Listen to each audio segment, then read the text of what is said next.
I am Jeanne d'Arc, called Joan of Arc by some, but known in my heart as La Pucelle, the Maiden. I was born in the year of our Lord 1412, in the humble village of Domremy, in the Duchy of Bar, within the Kingdom of France. My life began in the midst of turmoil, a kingdom ravaged by the Hundred Years' War, and a people burdened by despair. Domremy was a quiet place, a small village where life was simple yet harsh. My father, Jacques d'Arc, was a farmer and minor village official, and my mother, Isabelle Romy, was a devout woman who taught me the faith. I was the youngest of 5 children, and like other peasant girls, I helped in the fields, tended the animals, and learned to spin and sew. Yet even in those early years, my heart was drawn to God. Our village lay near the borderlands of Burgundy, a region where loyalties were often split between the French crown and the Burgundians, who allied with the English. We were loyal to Charles, the Dauphin of France, but the war loomed close. Stories of burnt villages and raiding parties filled my childhood, and though I was too young to fight, I felt the weight of our nation's suffering. I was 13 when it happened, the moment that would change my life forever. I was working in my father's garden on a summer day when I first heard the voice. It was unlike anything I had ever experienced, clear, strong, and filled with a divine peace. At first, I was frightened, but soon the voice was accompanied by a light, and within that light, I saw the figure of Saint Michael, the archangel. He spoke to me, saying that God had a mission for me. I was to save France. Later, Saint Catherine and Saint Margaret appeared as well, beautiful and kind, their words filling me with courage. They told me to seek out the Dauphin and assure him that he would be crowned King of France through my efforts. At first, I doubted myself. I was just a girl, untrained in arms or the ways of court. But the voices were persistent, urging me to trust in God's plan. Over time, I came to believe that my task was not just a duty, but my purpose. Years passed as I quietly kept the visions to myself, sharing them only with a few. By the age of 16, the voices were insistent, telling me that the time had come to act. I knew I needed to meet the Dauphin, Charles, who was holding court in Chinon, but I had no means to reach him. I went to Robert de Baudricourt, the local lord in the nearby town of Vaucouleurs. When I told him of my mission, he laughed at me, saying no one would take orders from a peasant girl. But I persisted, returning again and again, until he began to see that I was no ordinary girl. Eventually, word of my visions spread among the villagers, and they began to believe in me. Some even donated money for my journey. Baudricourt finally relented and sent me to Charles with a small escort. I dressed as a man for safety, wearing a soldier's tunic and cutting my hair short. It was a long and dangerous journey across enemy-held lands, but I prayed constantly, trusting that God would protect me. When I arrived at Chinon, Charles's court was filled with doubt and intrigue. Many of his advisors thought me mad or an agent of the devil.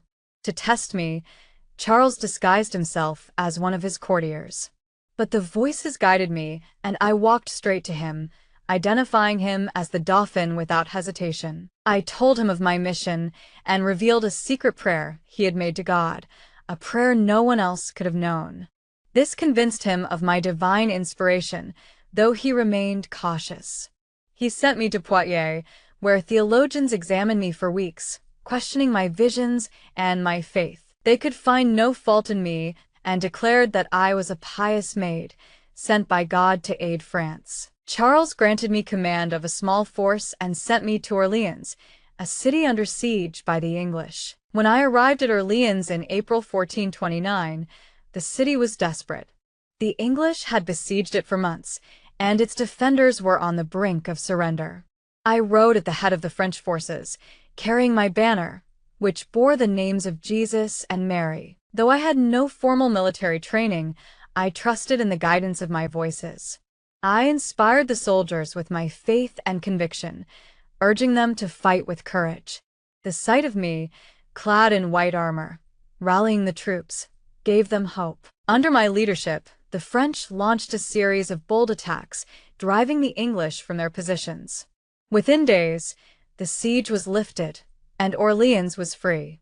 The victory was seen as a miracle, a sign that God was truly with us. After Orléans, we marched from town to town, reclaiming territory from the English and their allies.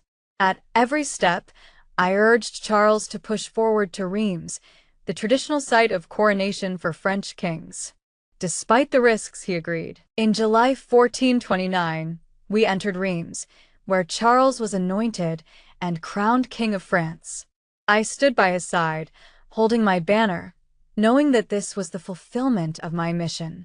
The voices had promised me this moment, and it was the greatest triumph of my life. But my mission was far from over. The war continued, and I longed to drive the English completely from France. In May 1430, while defending the town of Compiègne, I was captured by the Burgundians. They sold me to the English, who saw me as a threat to their claims. Imprisoned in Rouen, I was put on trial for heresy. The court was a sham, filled with judges loyal to the English.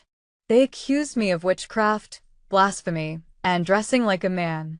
I defended myself as best I could, but their minds were already made up. Despite their attempts to break me, I never wavered in my faith. I told them that everything I had done was by God's will. On May 30th, 1431, I was led to the marketplace of Rouen, where a stake awaited me. I was bound, and the flames lit. As the fire rose around me, I cried out, "Jesus, Jesus," until my voice was silenced. I was 19 years old. Though my enemies thought they had destroyed me, my death only strengthened my cause. 25 years later, a second trial declared me innocent and a martyr. Centuries after my death, I was canonized as a saint by the Church. I was a simple peasant girl, yet God chose me to save France. I am Jeanne d'Arc, La Pucelle, and my faith will endure forever.